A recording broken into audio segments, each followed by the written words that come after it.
Je m'appelle Émilie, et je n'oublierai jamais ce jour qui devait être le plus beau de ma vie. C'était un samedi de juin, le soleil brillait sur la petite église de Saint-Germain-des-Prés où j'allais épouser Thomas, l'homme que j'aimais depuis 5 ans. L'air embaumait le parfum des roses fraîchement coupées, et une douce musique s'échappait des portes ouvertes de l'église. Je me tenais dans une petite pièce à l'arrière, ajustant nerveusement mon voile devant un miroir en pied. Ma meilleure amie, Sophie, m'aidait à arranger les plis de ma robe. Mon cœur battait la chamade, un mélange d'excitation et d'anxiété. J'avais attendu ce moment depuis si longtemps, et maintenant qu'il était là, je me sentais submergée par l'émotion. « Tu es magnifique, Émilie », me dit Sophie en posant ses mains sur mes épaules. Thomas va être ébloui. Je lui souris dans le miroir, reconnaissante de sa présence rassurante. Nous nous connaissions depuis le lycée, et elle avait été à mes côtés à chaque étape importante de ma vie. Aujourd'hui ne faisait pas exception. Soudain, nous entendîmes un bruit de commotion venant de l'entrée de l'église. Des voix s'élevèrent, de plus en plus fortes. Sophie et moi échangeâmes un regard inquiet. « Qu'est-ce qui se passe ?» murmurai-je, sentant mon estomac se nouer. Sophie entr'ouvrit la porte pour jeter un coup d'œil. « Je ne sais pas, dit-elle, l'air perplexe. Il y a un attroupement près de l'entrée. » Mon père, qui devait me conduire à l'hôtel, apparut à la porte, le visage pâle. « Émilie, ma chérie, dit-il doucement, il y a un problème. » Avant que je puisse demander de quoi il s'agissait, la porte s'ouvrit en grand, et Martine, la mère de Thomas, fit irruption dans la pièce. Son visage était rouge de colère, ses yeux lançant des éclairs. « Toi » cria-t-elle en me pointant du doigt. « Comment as-tu osé ?» Je reculai d'un pas, choqué par la violence de son ton. « Madame Leblanc, balbutiai-je, que se passe-t-il ?»« Ne joue pas l'innocente avec moi, hurla-t-elle. Tu as volé ma bague d'émeraude. Celle que ma grand-mère m'a léguée. » Le silence tomba dans la petite pièce. Je sentis tous les regards se tourner vers moi. Mon cœur se mit à battre encore plus fort, cette fois-ci de peur et de confusion. Je ne comprends pas, dis-je, ma voix à peine audible. Je n'ai jamais vu votre bague, Madame Leblanc. Mais Martine ne voulait rien entendre. Elle continua à m'accuser, sa voix portant dans toute l'église. Je pouvais entendre les murmures des invités, leurs chuchotements inquiets. Thomas apparut à la porte, le visage grave. Ses yeux passèrent de sa mère à moi, l'incompréhension se lisant sur son visage. « Émilie, dit-il d'une voix tendue, est-ce que c'est vrai ?» Je sentis mon cœur se briser en entendant le doute dans sa voix. Comment pouvait-il croire que j'étais capable d'une telle chose ? « Thomas, dis-je, les larmes aux yeux, je te jure que je n'ai rien fait. Je n'ai jamais vu cette bague. » Mais le mal était fait. Le doute s'était installé, et je pouvais le voir dans les yeux de Thomas, dans ceux de nos invités qui s'étaient rassemblés à la porte. Les minutes qui suivirent furent un tourbillon de confusion et de douleur. Les accusations de Martine continuaient de pleuvoir, de plus en plus virulentes. Thomas restait silencieux, son regard passant de sa mère à moi, incapable de prendre parti. Je me sentais piégée, acculée. Comment en étions-nous arrivés là ? Comment ce jour qui devait être le plus beau de ma vie s'était-il transformé en cauchemar ? Sophie essayait de me défendre, de calmer la situation, mais sa voix se perdait dans le tumulte. Mon père, lui, restait à mes côtés, une main protectrice sur mon épaule. Finalement, Thomas prit la parole. Sa voix était froide, distante, si différente de celle de l'homme que j'aimais. « Émilie, si tu as pris cette bague, rends-la maintenant. Sinon, le mariage est annulé. » Ces mots me frappèrent comme un coup de poing. Je ne pouvais pas croire ce que j'entendais. L'homme que j'aimais, celui qui devait être mon mari dans quelques minutes, me menaçait maintenant d'annuler notre mariage sur la base d'accusations infondées. « Thomas, suppliai-je, les larmes coulant librement sur mes joues, je te jure que je n'ai pas cette bague. Je ne l'ai jamais vue. Comment peux-tu douter de moi ? » Mais mes paroles semblaient tomber dans le vide. Le regard de Thomas était dur, influencé par les accusations de sa mère et peut-être par ses propres doutes. Les invités commençaient à s'agiter. J'entendais leurs murmures, leurs spéculations. Certains prenaient mon parti, d'autres celui de Martine. L'atmosphère de joie et d'amour qui aurait dû régner en ce jour s'était transformée en une ambiance lourde de suspicion et de jugement. Je me sentais seule, trahie, humiliée. Comment pouvais-je prouver mon innocence? Comment pouvais-je convaincre Thomas, l'homme que j'aimais plus que tout, que je n'avais rien fait de mal? Les minutes s'écoulaient, interminables. Chaque seconde qui passait semblait creuser un fossé plus profond entre Thomas et moi. Je voyais notre avenir, tous nos rêves et nos projets, s'effondrer devant mes yeux. Finalement, incapable de supporter davantage cette situation, je pris une décision. Avec toute la dignité que je pouvais rassembler, je me tournai vers Thomas.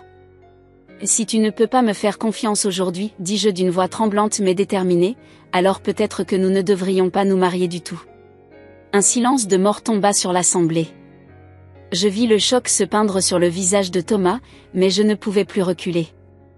J'avais besoin qu'il comprenne la gravité de la situation, qu'il réalise à quel point sa méfiance me blessait. Sans attendre sa réponse, je me tournai vers mon père et Sophie. « Emmenez-moi d'ici, murmurai-je. » Alors que nous nous dirigions vers la sortie, j'entendis la voix de Thomas m'appeler. Mais je ne me retournai pas. Mon cœur était en miettes, ma confiance brisée. Ce qui devait être le plus beau jour de ma vie s'était transformé en mon pire cauchemar. En quittant l'église, je sentis le soleil sur mon visage, un contraste cruel avec la tempête qui faisait rage dans mon cœur. Je ne savais pas ce que l'avenir me réservait, mais une chose était sûre, rien ne serait plus jamais comme avant. Je me retrouvai sur le parvis de l'église Saint-Germain-des-Prés, le cœur en miettes et l'esprit en déroute. Le soleil de juin, qui quelques minutes plus tôt m'avait semblé si prometteur, me paraissait maintenant cruellement indifférent à ma détresse. Les passants me dévisageaient, intrigués par cette mariée en pleurs sur les marches de l'église. Je devais offrir un spectacle pitoyable. Sophie me tenait par les épaules, m'éloignant doucement de l'entrée. Mon père, le visage grave, essayait de disperser les curieux qui commençaient à s'attrouper. J'entendais encore les échos de la dispute à l'intérieur de l'église, la voix stridente de Martine dominant toutes les autres. « Viens, Émilie, murmura Sophie. Allons dans un endroit plus calme. » Je me laissai guider, comme une automate, jusqu'à un petit café à quelques pas de là. Le patron, voyant mon état, nous installa rapidement dans un coin tranquille, à l'abri des regards. Je m'effondrai sur une chaise, incapable de retenir mes sanglots plus longtemps. Comment a-t-il pu me faire ça, sanglotai-je, les mains tremblantes. Comment a-t-il pu douter de moi? Sophie me serra dans ses bras, me murmurant des paroles réconfortantes que je n'entendais même pas. Mon père s'assit en face de moi, son visage reflétant une colère contenue. « Ma chérie, dit-il doucement, nous savons tous que tu n'as rien fait de mal. Cette femme est folle, et Thomas. Thomas aurait dû te défendre. » Ces mots, bien que réconfortants, ne faisaient qu'accentuer la douleur dans ma poitrine. Oui, Thomas aurait dû me défendre. Il aurait dû croire en moi, en nous. Mais il ne l'avait pas fait. Soudain, la porte du café s'ouvrit avec fracas. Thomas se tenait là, essoufflé, les yeux rougis. Mon cœur fit un bond dans ma poitrine, mélange d'espoir et de crainte.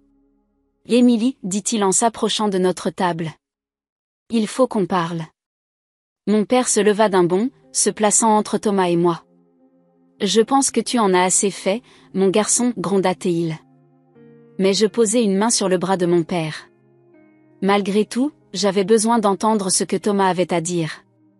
Peut-être allait-il s'excuser, peut-être allait-il enfin me croire. « C'est bon, papa, dis-je d'une voix faible. Laisse-le parler. » Thomas s'approcha, hésitant. Je pouvais voir le conflit dans ses yeux, la lutte entre son amour pour moi et son devoir envers sa famille. « Émilie, commença-t-il, je suis désolé pour ce qui s'est passé à l'église.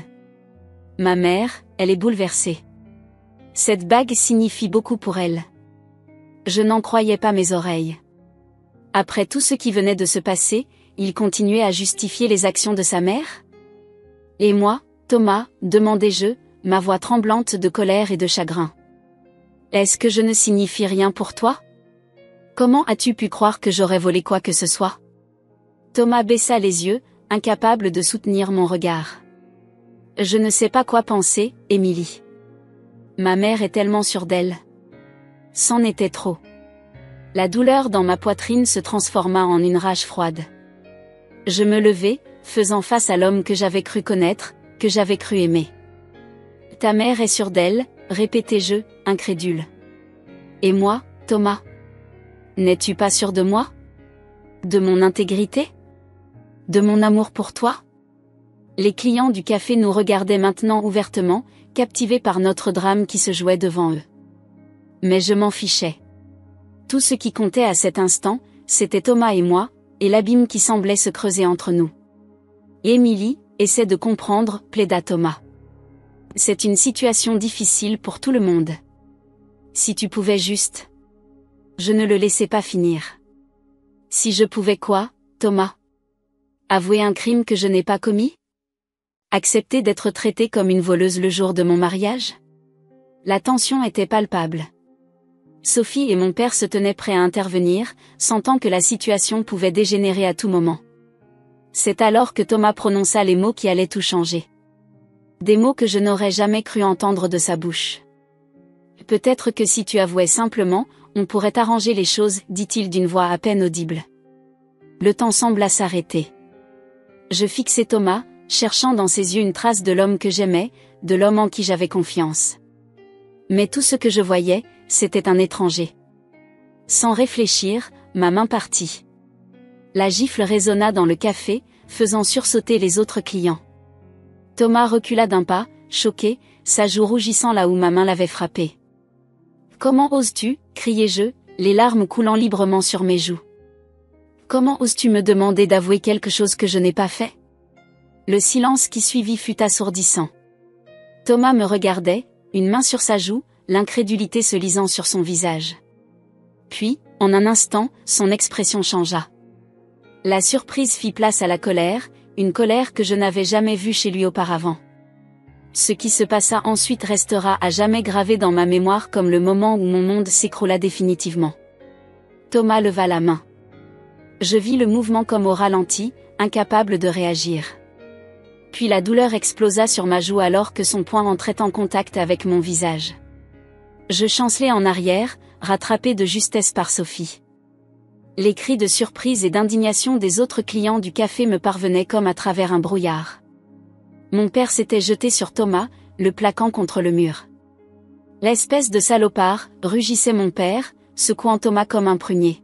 « Comment oses-tu lever la main sur ma fille ?» Le patron du café intervint, séparant les deux hommes. « Dehors » cria-t-il. « Sortez tous d'ici avant que j'appelle la police. » Sophie me guidait déjà vers la sortie, me protégeant des regards curieux et horrifiés des autres clients. Mon père nous suivit, jetant un dernier regard meurtrier à Thomas avant de claquer la porte du café.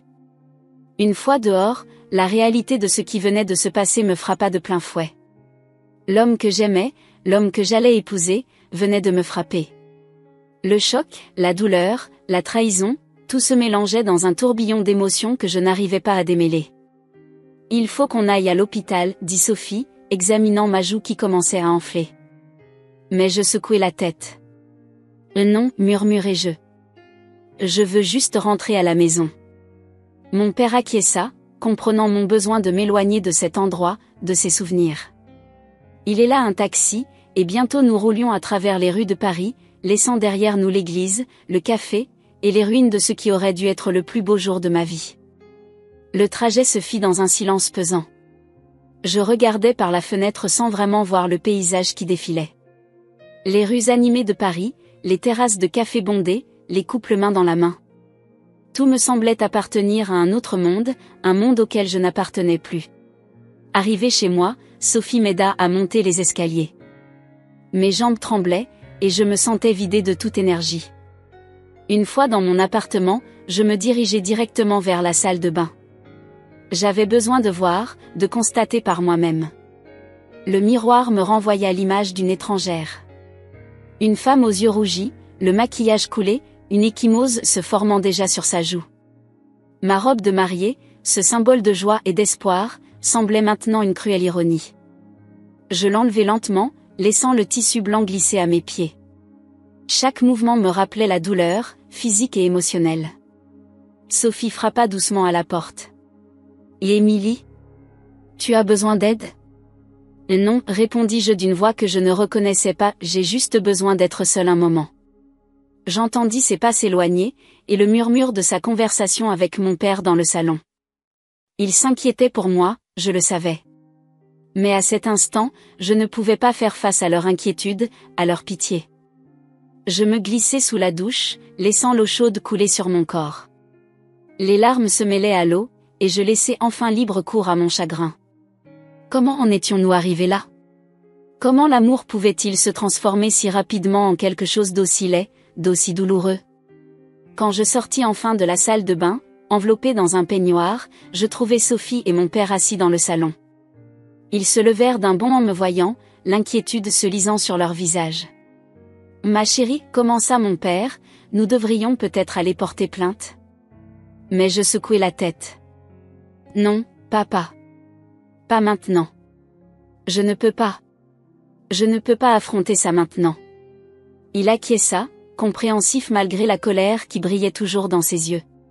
Sophie s'approcha, me prenant doucement dans ses bras.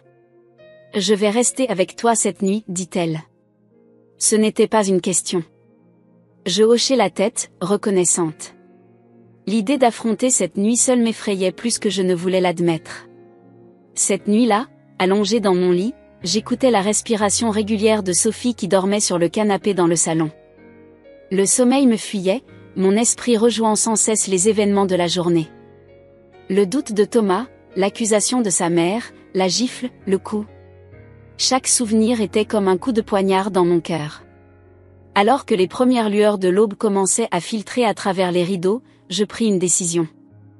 Je ne pouvais pas laisser cette journée définir le reste de ma vie. J'avais été victime, oui, mais je refusais de le rester. D'une manière ou d'une autre, je devais trouver la force d'avancer, de reconstruire ma vie. Avec cette résolution, je sentis enfin le sommeil me gagner. Un sommeil agité, peuplé de rêves confus, mais un sommeil tout de même. Et quand je me réveillerai, je devrais faire face à un nouveau jour, à une nouvelle réalité. Une réalité où je n'étais plus la future mariée, mais une femme trahie, blessée, mais déterminée à se relever. Le lendemain matin, je fus réveillée par un rayon de soleil qui filtrait à travers les rideaux. Pendant un bref instant, tout me sembla normal. Puis, la douleur lancinante sur ma joue me ramena brutalement à la réalité. Les événements de la veille me revinrent en mémoire comme un raz-de-marée, me laissant le souffle coupé. Je me redressai lentement dans mon lit, chaque mouvement semblant demander un effort surhumain. Mon reflet dans le miroir de ma commode me fit grimacer. Un hématome violacé s'étalait sur ma joue gauche, témoignage cruel de la trahison de Thomas. Sophie dormait encore sur le canapé du salon. Je me glissai silencieusement hors de la chambre, ne voulant pas la réveiller. Dans la cuisine, je mis la cafetière en marche, le bruit familier apportant un semblant de normalité à cette journée qui s'annonçait tout sauf normale. Mon téléphone, que j'avais éteint la veille, me narguait sur le comptoir. Je savais que je devrais l'allumer à un moment donné, faire face au monde extérieur. Mais pas maintenant. Pas tout de suite. Le café coulait lentement, son arôme remplissant la cuisine. Je fixais la tasse qui se remplissait, essayant de rassembler mes pensées. Que devais-je faire maintenant? Comment allais-je expliquer la situation à ma famille, à mes amis, à mes collègues? La honte et la colère se disputaient en moi, me laissant confuse et épuisée. Et Émilie? La voix endormie de Sophie me tira de mes réflexions. Elle se tenait dans l'encadrement de la porte, les cheveux en bataille, le visage marqué par l'inquiétude. Comment tu te sens? Je haussai les épaules, incapable de trouver les mots pour décrire le tourbillon d'émotions qui m'habitait. Sophie s'approcha, m'enveloppant dans une étreinte silencieuse. Ce simple geste d'affection fit remonter les larmes que je retenais depuis mon réveil. Je suis là, murmura-t-elle, me frottant doucement le dos. On va traverser ça ensemble. Nous restâmes ainsi un moment, le silence de la cuisine uniquement troublé par le bruit de la cafetière. Finalement, je me dégageai doucement, essuyant mes yeux. Merci d'être resté, dis-je, ma voix rauque d'avoir pleuré. Sophie me sourit tristement. C'est normal. Les amis sont là pour ça, non? Nous nous installâmes à la table de la cuisine, chacune avec une tasse de café fumant. Le silence s'étira entre nous, confortable mais chargé de non-dits. Tu devrais peut-être aller voir un médecin, suggéra doucement Sophie, désignant ma joue du menton. Je secouai la tête. Ça va aller. Ce n'est qu'un bleu. Sophie fronça les sourcils, visiblement en désaccord, mais n'insista pas. Elle savait quand ne pas pousser. Qu'est-ce que tu comptes faire maintenant ? Demanda-t-elle après un moment. C'était la question à 1 million d'euros. Que allais-je faire ? Mon monde s'était écroulé en l'espace d'une journée. Le futur que j'avais imaginé, planifié, s'était évaporé comme de la fumée. Je ne sais pas, admis-je finalement. Je suppose que je vais devoir annuler la lune de miel. Prévenir les invités que le mariage est annulé. Faire face à ma famille, à mes collègues. La liste des choses à faire semblait interminable et écrasante. Comment allais-je expliquer ce qui s'était passé ? La vérité semblait trop cruelle, trop humiliante à partager. Et tu n'as pas à tout faire tout de suite, dit Sophie, posant sa main sur la mienne. Prends le temps dont tu as besoin. J'acquiesçai, reconnaissante de sa compréhension. Mais je savais que je ne pourrais pas repousser l'inévitable éternellement. Avec un soupir, je tendis la main vers mon téléphone. Il était temps de faire face à la réalité. Dès que j'allumai l'appareil, il se mit à vibrer frénétiquement. Des dizaines de notifications s'affichèrent, appels manqués, messages, emails. La plupart venaient de ma famille et de mes amis, inquiets de ne pas avoir de nouvelles. Quelques-uns venaient de Thomas. Mon doigt resta suspendu au-dessus de son nom. Devais-je lire ces messages ? Qu'est-ce qu'il pouvait bien avoir à me dire après ce qu'il avait fait ? Avant que je puisse prendre une décision, le téléphone se mit à sonner. Le nom de ma mère s'afficha à l'écran. Je pris une profonde inspiration et décrochai. Allô, maman ? Émilie. Mon Dieu, enfin. Nous étions morts d'inquiétude. Qu'est-ce qui s'est passé ? Où es-tu ? Les questions de ma mère se déversèrent comme un torrent. Je fermai les yeux, cherchant la force de répondre. Je suis chez moi, maman, dis-je doucement. Je vais bien. C'est juste que, le mariage est annulé. Il y eut un silence à l'autre bout de la ligne. Puis, d'une voix hésitante, annulé ? Mais pourquoi ? Qu'est-ce qui s'est passé, ma chérie ? Je jetai un coup d'œil à Sophie, qui hocha la tête en signe d'encouragement. Prenant une profonde inspiration, je commençai à raconter les événements de la veille. Les accusations de la mère de Thomas, son manque de confiance en moi, la dispute au café. Quand j'en arrivai au moment où Thomas m'avait frappé, ma voix se brisa. Le halètement choqué de ma mère à l'autre bout du fil me fit réaliser à quel point la situation était grave. « Oh, ma chérie, murmura-t-elle, sa voix tremblante d'émotion. J'arrive tout de suite. » Malgré mes protestations, elle insista pour venir. 1 heure plus tard, elle était à ma porte, les bras chargés de sacs de course. « J'ai pensé que tu n'aurais peut-être pas envie de sortir, expliqua-t-elle en déposant les sacs sur le comptoir de la cuisine. Son regard s'attarda sur mon visage, et je vis ses yeux s'embuer de larmes. Sans un mot, elle me prit dans ses bras, me serrant fort contre elle comme quand j'étais petite. La journée passa dans un brouillard de conversations téléphoniques et de visites. Mon père arriva peu après ma mère, la colère et l'inquiétude se disputant sur son visage. Mes frères appelèrent, offrant de s'occuper de Thomas, une proposition que je déclinai fermement malgré une petite voix en moi qui trouvait l'idée tentante. Sophie resta à mes côtés, filtrant les appels, gérant les visiteurs, s'assurant que je mangeais et que je me reposais. Sa présence était un roc auquel je m'accrochais dans la tempête de mes émotions. Vers la fin de l'après-midi, alors que je commençais à me sentir submergée par tout ce qui se passait, mon téléphone sonna à nouveau. Le nom de Thomas s'afficha à l'écran. La pièce sembla se figer.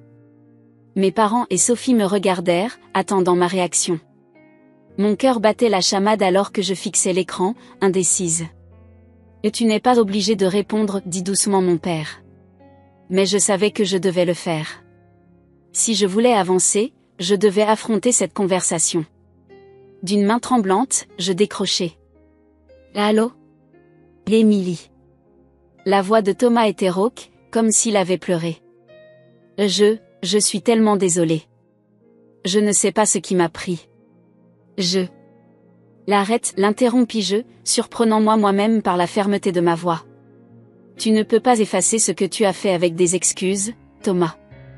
Il y eut un silence à l'autre bout de la ligne. Puis, d'une voix brisée, je sais. Je sais que j'ai tout gâché. Mais il faut que je te voie. Il y a quelque chose que tu dois savoir. Mon cœur fit un bond dans ma poitrine. Que pouvait-il bien avoir à me dire? Une partie de moi voulait raccrocher, couper tous les ponts.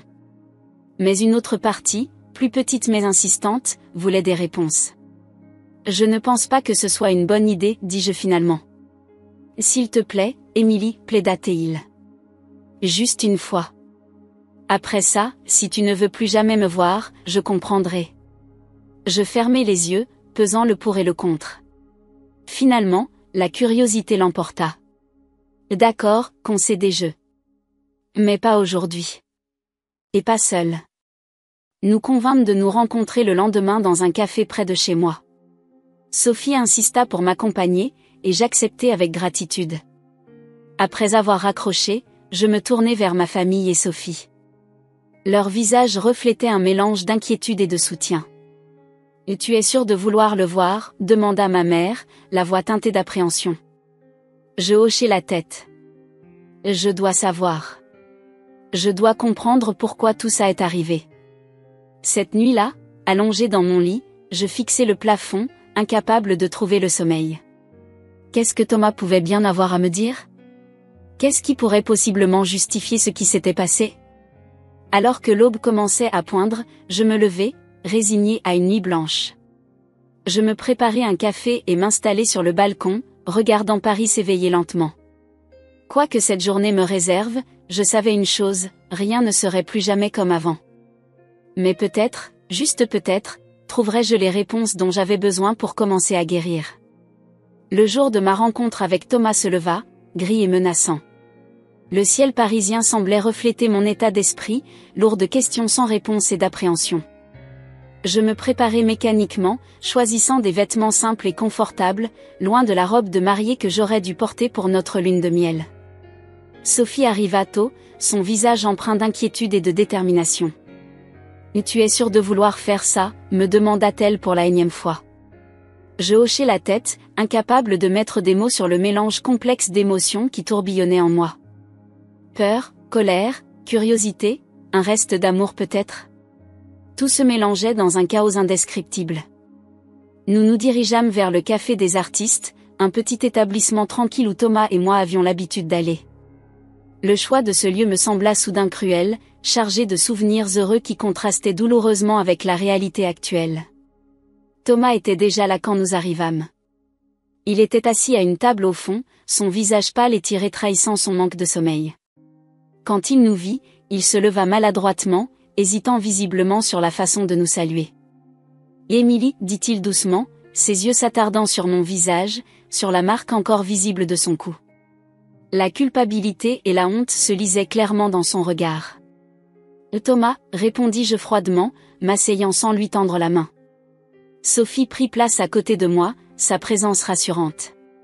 Un silence pesant s'installa. Le serveur vint prendre nos commandes, apportant une brève distraction bienvenue. Finalement, Thomas prit une profonde inspiration. « Merci d'être venu » commença-t-il. « Je sais que je ne mérite pas que tu m'écoutes, mais... » « Viens en au fait, Thomas » l'interrompis-je. « Tu as dit que tu avais quelque chose à me dire. Alors dis-le. » Il hocha la tête, ses mains jouant nerveusement avec sa tasse de café. Après ce qui s'est passé à l'église et au café, je suis rentré chez mes parents. J'étais perdu, en colère, confus. Et puis... Il s'interrompit, semblant chercher ses mots. Je sentis mon cœur s'accélérer, anticipant ce qui allait suivre. J'ai trouvé la bague, lâcha-t-il finalement. Le monde sembla s'arrêter un instant. Quoi, soufflai-je, incrédule. La bague d'émeraude de ma grand-mère, continua Thomas, sa voix à peine plus forte qu'un murmure. Elle était dans la chambre de ma mère. Elle l'avait simplement égarée. Je sentis la colère monter en moi comme une vague. Égarée, répétai-je, ma voix tremblante de rage contenue. Elle m'a accusé de vol, a ruiné notre mariage, et tout ça parce qu'elle avait égaré sa bague. Thomas baissa les yeux, incapable de soutenir mon regard. Je suis tellement désolée, Émilie. J'aurais dû te croire. J'aurais dû. Oui, tu aurais dû, explosai-je, attirant les regards des autres clients. Mais à ce moment-là, je m'en fichais. Tu aurais dû me faire confiance. Tu aurais dû me défendre. Au lieu de ça, tu m'as. Les mots me manquèrent, les souvenirs du coup ressurgirent, ravivant la douleur et l'humiliation. Sophie posa une main apaisante sur mon bras. Calme-toi, Émilie, murmura-t-elle. Puis, se tournant vers Thomas, et ta mère? Qu'est-ce qu'elle a dit quand tu as trouvé la bague? Le visage de Thomas se tordit dans une grimace de honte. Elle a refusé d'admettre son erreur. Elle a dit qu'elle l'avait probablement rangée là et oubliée, mais qu'Émilie aurait quand même pu la prendre et la remettre en place. Je n'en croyais pas mes oreilles. Même face à l'évidence, cette femme refusait d'admettre ses torts? Et tu l'as cru, demandai-je, incrédule. Thomas secoua vigoureusement la tête. Non. Bien sûr que non. J'ai eu une énorme dispute avec elle. Je lui ai dit que son comportement était inacceptable, qu'elle avait ruiné notre mariage, notre bonheur. Il s'interrompit, passant une main tremblante dans ses cheveux. Je suis partie de chez eux. Je ne leur ai pas parlé depuis. Un silence pesant s'installa à notre table. Je fixai ma tasse de café, essayant de digérer ces nouvelles informations. Une partie de moi était soulagée que la vérité ait éclaté, que mon innocence soit prouvée. Mais une autre partie, plus grande, restait blessée et en colère. Pourquoi, demandai-je finalement, ma voix à peine plus forte qu'un murmure. Pourquoi ne m'as-tu pas cru dès le début? Thomas leva les yeux vers moi, son regard rempli de remords. J'aimerais avoir une bonne réponse à te donner, Émilie. La vérité, c'est que j'ai été lâche. J'ai toujours eu du mal à tenir tête à ma mère, tu le sais. Et ce jour-là, face à ces accusations, j'ai paniqué. J'aurais dû te faire confiance, j'aurais dû me rappeler de tout ce que nous avions vécu ensemble. Mais j'ai laissé la peur et le doute prendre le dessus. Ces mots résonnèrent en moi, ravivant des souvenirs de nos discussions passées sur sa relation compliquée avec sa mère. Combien de fois avais-je essayé de l'encourager à s'affirmer face à elle? Combien de fois avais-je été témoin de son malaise lors des dîners de famille? Ce n'est pas une excuse, continua Thomas, interrompant mes pensées. Rien ne peut excuser ce que j'ai fait. Te frapper, c'est impardonnable. Je ne me le pardonnerai jamais. Je sentis les larmes me monter aux yeux. Et tu as raison, dis-je doucement.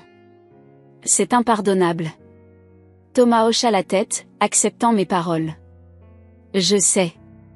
Je ne suis pas venue ici pour te demander de me pardonner, Émilie.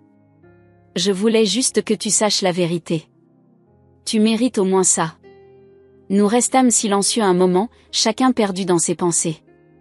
Le café autour de nous continuait son activité, les conversations et le bruit des tasses formant un fond sonore étrange à notre drame personnel. « Qu'est-ce que tu vas faire maintenant » demanda Sophie, brisant le silence. Thomas haussa les épaules. « Je ne sais pas vraiment. J'ai pris un congé au travail. Je pense que j'ai besoin de prendre du recul, de réfléchir à tout ça. Peut-être consulter un thérapeute. Je ne veux plus jamais être cet homme qui a levé la main sur la femme qu'il aime. » Ces mots me touchèrent plus que je ne voulais l'admettre. Malgré tout ce qui s'était passé, une petite partie de moi était soulagée de voir qu'il reconnaissait la gravité de ses actes. « Et toi, Émilie » demanda-t-il doucement. « Qu'est-ce que tu vas faire ?» Je pris une profonde inspiration, réalisant que je n'avais pas vraiment réfléchi à cette question. Ces derniers jours avaient été un tourbillon d'émotions et de réactions, me laissant peu de temps pour penser à l'avenir. Je ne sais pas, admis-je. Je suppose que je vais devoir annuler officiellement le mariage, prévenir les invités. Et puis, il y a le travail. Je ne sais pas comment je vais expliquer tout ça. Je peux t'aider, proposa Thomas. Pour les annulations, je veux dire. C'est le moins que je puisse faire. J'hésitai un moment avant de hocher la tête. D'accord. Mais je préfère que ce soit Sophie qui fasse l'intermédiaire. Je ne pense pas être prête à avoir plus de contact avec toi pour le moment. Thomas acquiesça, compréhensif. Bien sûr. Je comprends. Alors que notre rencontre touchait à sa fin, je me sentais étrangement vide. La révélation de la vérité aurait dû m'apporter un sentiment de satisfaction, de justice. Mais au lieu de cela, je me sentais juste fatiguée. Fatiguée et triste pour tout ce qui avait été perdu. Nous nous levâmes, l'atmosphère lourde de non-dits et de regrets. Au moment de partir, Thomas fit un geste comme pour me toucher, mais se ravisa au dernier moment. « Je suis vraiment désolé, Émilie, dit-il une dernière fois. Pour tout. » Je le regardais, cet homme que j'avais aimé, que j'avais cru connaître. Malgré la douleur et la colère, je ne pouvais m'empêcher de ressentir une pointe de pitié pour lui. « Au revoir, Thomas, dis-je simplement avant de me détourner. » Sophie et moi quittâmes le café, laissant derrière nous non seulement Thomas, mais aussi les restes brisés de ce qui aurait dû être notre avenir ensemble. Alors que nous marchions dans les rues de Paris, je sentis un poids se lever de mes épaules. La vérité était enfin connue, mon nom était lavé de tout soupçon. Mais je savais que le chemin vers la guérison serait long. La confiance brisée, les rêves anéantis, la douleur physique et émotionnelle, tout cela prendrait du temps à cicatriser. Pourtant, pour la première fois depuis ce jour fatidique à l'église, je sentis une lueur d'espoir. Peut-être qu'un jour, je pourrais regarder en arrière et voir cet événement non pas comme la fin de tout, mais comme le début d'un nouveau chapitre de ma vie. Les jours qui suivirent ma rencontre avec Thomas passèrent dans un brouillard de réflexion et d'introspection. La révélation de la vérité sur la bague avait apporté un certain soulagement, mais elle avait aussi ouvert la porte à une myriade de questions sur mon avenir. Chaque matin, je me réveillais avec un sentiment de vide, comme si je flottais dans un espace entre mon ancienne vie et une nouvelle que je n'arrivais pas encore à imaginer. Sophie, fidèle à sa promesse, s'occupait de la logistique de l'annulation du mariage. Elle gérait les appels aux invités, aux traiteurs, aux fleuristes, m'épargnant la douleur de devoir expliquer encore et encore pourquoi le grand jour n'aurait pas lieu. Je lui en étais infiniment reconnaissante, même si chaque fois qu'elle me faisait un compte-rendu, je sentais mon cœur se serrer un peu plus. Un matin, alors que je prenais mon café sur le balcon de mon appartement, regardant Paris s'éveiller, mon téléphone vibra. C'était un message de Thomas. J'ai commencé une thérapie. Je sais que ça ne change rien à ce que j'ai fait, mais je voulais que tu le saches. Prends soin de toi, Émilie. Je fixais longtemps l'écran, ne sachant pas comment réagir. Une partie de moi était soulagée qu'il cherche de l'aide, reconnaissant qu'il avait des problèmes à résoudre. Une autre partie restait méfiante, se demandant si ce n'était pas juste une tentative de regagner ma sympathie. Ce message fut le catalyseur dont j'avais besoin pour commencer à réfléchir sérieusement à mon avenir.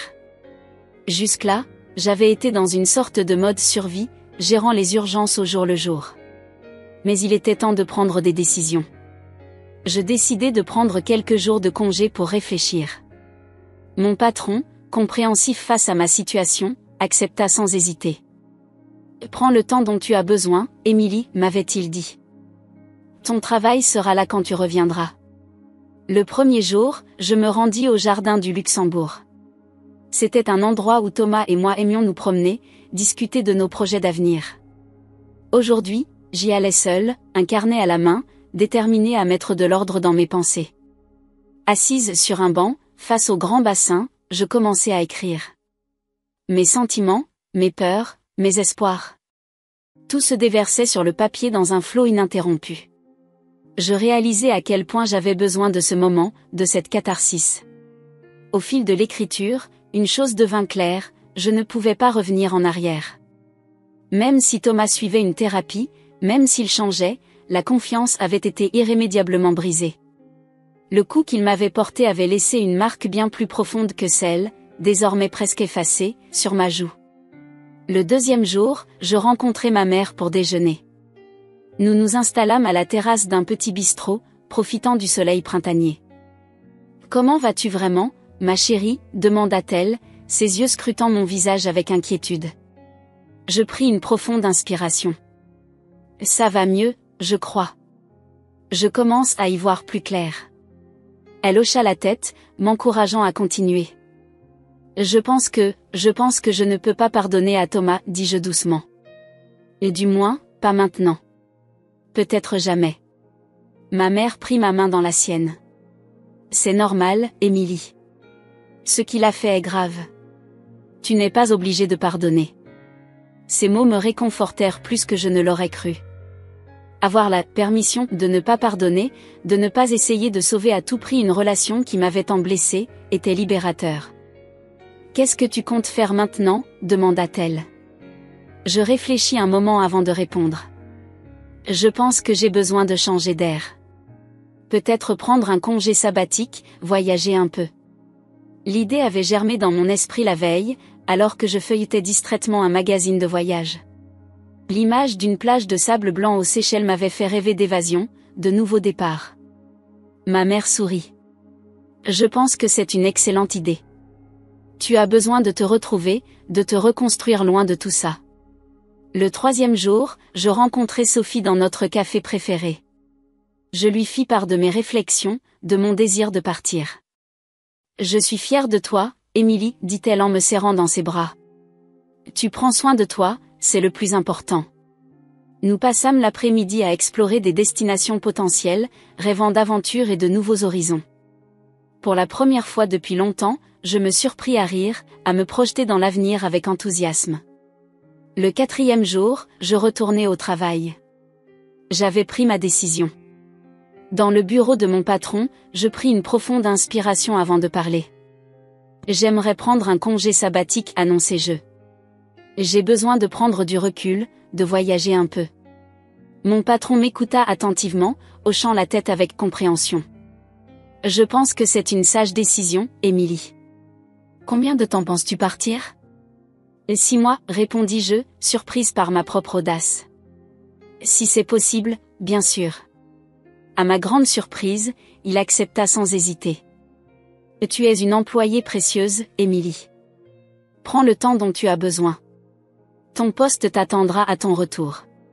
Le soulagement et la gratitude m'envahirent. Cette conversation marquait le début concret de mon nouveau chapitre. Les jours suivants furent un tourbillon de préparatifs. Je choisis finalement les Seychelles comme première destination, avec l'idée de peut-être explorer d'autres pays par la suite. Sophie m'aida à planifier mon itinéraire, excitée comme si c'était elle qui partait. Une semaine après ma rencontre avec Thomas, je me retrouvais à nouveau face à lui. Cette fois, c'était moi qui avais demandé à le voir. Nous nous retrouvâmes dans un parc, un terrain neutre. Je pars, lui annonçai-je sans préambule. J'ai pris un congé sabbatique. Je vais voyager pendant 6 mois.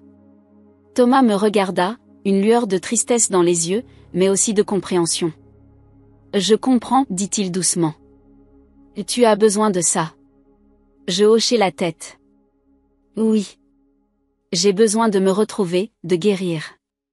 Un silence s'installa entre nous, chargé de non-dits et de regrets. Je suis désolé, Émilie, dit-il finalement. Pour tout. J'espère qu'un jour, tu pourras me pardonner. Je le regardai, cet homme que j'avais aimé, que j'avais cru connaître. Malgré la douleur et la colère qui subsistaient, je sentis une forme de paix m'envahir. Peut-être un jour, dis-je doucement. Mais pas maintenant. Maintenant, j'ai besoin de penser à moi. Nous nous séparâmes sur ces mots, une page se tournant définitivement dans nos vies. Le jour de mon départ arriva rapidement. Sur le quai de la gare, prête à prendre le train pour l'aéroport, j'étais entourée de ma famille et de Sophie. Les au revoir furent émouvants, mais teintés d'espoir et d'excitation. « Prends soin de toi, ma chérie, dit ma mère en me serrant fort dans ses bras. « Profite bien, mais n'oublie pas de nous donner des nouvelles, ajouta mon père avec un sourire. Sophie fut la dernière à m'étreindre. « Et tu vas tellement me manquer, murmura-t-elle. Mais je suis si fière de toi. » Alors que je montais dans le train, mon sac sur l'épaule, je me sentis légère pour la première fois depuis des semaines. L'avenir était incertain, mais il était mien. J'avais pris ma décision, choisi de me concentrer sur moi-même, sur ma guérison et ma croissance personnelle. Le train s'ébranla, quittant lentement la gare. Je regardais par la fenêtre, voyant Paris s'éloigner. Une partie de moi ressentait de la tristesse, laissant derrière moi tant de souvenirs, bons et mauvais. Mais une autre partie, plus forte, était remplie d'espoir et d'anticipation. Je ne savais pas ce que ces 6 mois allaient m'apporter. Je ne savais pas qui je serais à mon retour. Mais je savais une chose, j'avais pris la bonne décision. Cette aventure était le premier pas vers ma reconstruction, vers une Émilie plus forte, plus sage, prête à embrasser la vie avec un nouveau regard. Alors que le paysage défilait devant mes yeux, je sortis mon journal et commençai à écrire. Non pas sur le passé cette fois, mais sur l'avenir. Sur mes espoirs, mes rêves, les choses que je voulais accomplir. Pour la première fois depuis longtemps, je me sentais vraiment libre, maîtresse de mon destin. Le voyage ne faisait que commencer, et j'étais prête à l'accueillir à bras ouverts. Le soleil des Seychelles caressait ma peau alors que je m'éveillais doucement, bercée par le bruit des vagues.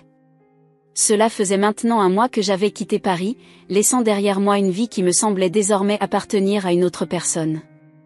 Chaque matin, en ouvrant les yeux sur ce paradis terrestre, je me sentais un peu plus légère, un peu plus moi-même. Les premiers jours avaient été difficiles. Malgré la beauté époustouflante de l'île, je m'étais sentie perdue, désorientée. Le décalage horaire n'était qu'une excuse pour masquer le véritable décalage que je ressentais, celui entre la vie que j'avais imaginée et celle que je vivais maintenant.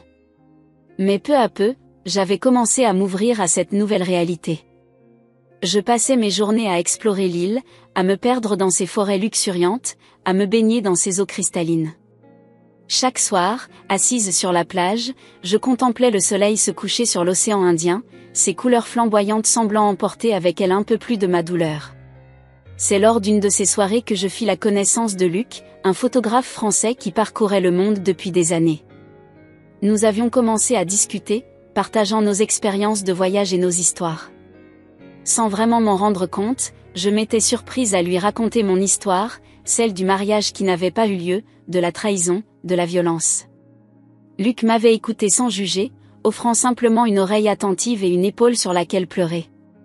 Cette nuit-là, pour la première fois depuis longtemps, j'avais senti un poids se lever de mes épaules. Parler à un étranger, quelqu'un qui ne connaissait ni Thomas ni ma vie à Paris, avait eu un effet cathartique que je n'avais pas anticipé. Les jours suivants, Luc et moi avions continué à nous voir. Il m'avait initié à la photographie, m'apprenant à capturer la beauté de l'île à travers l'objectif. J'avais découvert une nouvelle passion, un moyen d'exprimer ce que je ressentais sans avoir besoin de mots. Un soir, alors que nous étions en train de trier nos photos de la journée, Luc m'avait regardé avec un sourire énigmatique. « Et tu sais, Émilie, avait-il dit, je pense que tu devrais envisager de prolonger ton voyage. » J'avais ri, pensant qu'il plaisantait. Mais son regard était sérieux. « Je suis sérieux, avait-il continué. J'ai un ami qui dirige un centre de plongée en Thaïlande.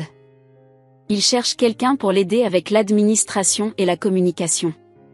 Ça pourrait être une belle opportunité pour toi. » L'idée m'avait d'abord semblé folle. Moi, en Thaïlande ? Travaillant dans un centre de plongée ? C'était à des années-lumière de ma vie parisienne, de mon travail dans la finance. Mais plus j'y réfléchissais, plus l'idée faisait son chemin. N'était-ce pas exactement ce dont j'avais besoin ? Une chance de me réinventer complètement, loin de tout ce qui me rappelait mon ancienne vie ? Après plusieurs jours de réflexion et de longues conversations avec Sophie via Skype, j'avais pris ma décision. J'allais le faire. J'allais prolonger mon congé sabbatique et partir pour la Thaïlande. Le jour de mon départ des Seychelles fut à la fois triste et excitant. Je dis au revoir à Luc, le remerciant pour son amitié et pour m'avoir ouvert les yeux sur de nouvelles possibilités. Il me fit promettre de lui envoyer des photos de mes aventures en Thaïlande. L'arrivée à Bangkok fut un choc culturel. Les odeurs épicées, le bruit constant, la chaleur humide. Tout était si différent de ce que je connaissais. Mais étrangement, je me sentais à ma place dans ce chaos organisé. Le centre de plongée se trouvait sur une petite île du sud de la Thaïlande. Dès mon arrivée, je fus accueilli par Marc, l'ami de Luc, un Français expatrié depuis plus de 10 ans. Son enthousiasme était contagieux, et je me surpris à sourire plus que je ne l'avais fait depuis des mois. Les premières semaines furent intenses. J'apprenais les bases de la plongée tout en m'occupant de l'administration du centre. C'était un travail exigeant, mais gratifiant. Chaque soir, épuisée mais satisfaite, je m'endormais au son des vagues, un sentiment de paix m'envahissant peu à peu. Un jour, alors que je travaillais sur le site web du centre, Marc vint me voir avec une proposition inattendue. « Émilie, dit-il, j'ai vu les photos que tu as prises. Elles sont vraiment bonnes. Que dirais-tu de les utiliser pour notre nouvelle brochure ?» Je fus surprise et flattée. Les leçons de Luc avaient porté leurs fruits, mais je n'avais jamais pensé que mes photos pourraient être utilisées professionnellement. Ce fut le début d'une nouvelle aventure. En plus de mon travail administratif, je commençais à documenter la vie du centre de plongée. Je photographiais les plongeurs, les poissons colorés, les récifs coralliens. Chaque cliché me rappelait à quel point la vie pouvait être belle et surprenante. Les mois passèrent, et je réalisais que je n'avais plus envie de rentrer à Paris. Ma vie ici, simple mais remplie, me comblait d'une manière que je n'aurais jamais imaginée. Un soir, assise sur la plage à regarder le coucher de soleil, je sortis mon téléphone et composai le numéro de mon ancien patron à Paris. « Bonjour, Jean-Pierre, dis-je quand il décrocha. J'espère que je ne vous dérange pas. Émilie. Quel plaisir de t'entendre. Comment se passe ton voyage ? » Je pris une profonde inspiration. C'est justement de ça dont je voulais vous parler. Je ne pense pas revenir à Paris. Il y eut un moment de silence à l'autre bout de la ligne. Je vois, dit-il finalement. Tu es sûre de toi ? Oui, répondis-je, surprise par ma propre certitude. J'ai trouvé quelque chose ici, une vie qui me correspond. Je sais que c'est inattendu, mais... Émilie, m'interrompit-il gentiment, tu n'as pas à te justifier. Je suis heureux pour toi. Tu mérites ce bonheur. Ces mots me touchèrent profondément. Après avoir raccroché, je restai longtemps à contempler l'océan, réfléchissant au chemin parcouru. Le lendemain, j'appelai ma famille et Sophie pour leur annoncer ma décision. Ils furent surpris, bien sûr, mais aussi incroyablement compréhensifs et soutenants. « Tu as l'air heureuse, ma chérie, dit ma mère. C'est tout ce qui compte pour nous. » Sophie, fidèle à elle-même, était déjà en train de planifier sa visite. « Et tu ne crois quand même pas que je vais te laisser vivre ce rêve toute seule, plaisanta-t-elle. » Les semaines qui suivirent furent remplies de changements. Je trouvai un petit bungalow près de la plage, commençai à apprendre le thaï, et m'investis encore plus dans mon travail au centre de plongée. Un soir, alors que je triais mes photos de la journée, je tombai sur une ancienne image de moi et Thomas. Je fus surprise de constater que la douleur que je m'attendais à ressentir était absente. À la place, je ressentis une douce mélancolie, presque de la gratitude. Sans cette expérience douloureuse, je n'aurais jamais eu le courage de tout quitter, de me découvrir vraiment. Je pris mon journal et commençai à écrire, comme je le faisais chaque soir depuis mon départ de Paris. Mais cette fois, au lieu de parler du passé, j'écrivis sur l'avenir. Sur mes projets de développer mes compétences en photographie, sur mon désir d'explorer d'autres îles de la région, sur la paix que j'avais trouvée ici. En refermant mon journal, je réalisais que pour la première fois depuis longtemps, j'étais vraiment heureuse. Pas d'une manière éclatante et bruyante, mais d'une façon profonde et sereine. Le chemin avait été long et difficile, mais j'avais enfin trouvé ma place. Ici, sur cette petite île thaïlandaise, j'avais trouvé bien plus qu'un nouveau départ. J'avais trouvé une nouvelle Émilie, plus forte, plus sage, prête à embrasser la vie dans toute sa complexité. Alors que je m'endormais cette nuit-là, bercée par le bruit des vagues, je souris. Demain serait un nouveau jour, rempli de nouvelles aventures, de nouveaux défis. Et j'étais prête à les affronter, une photo à la fois.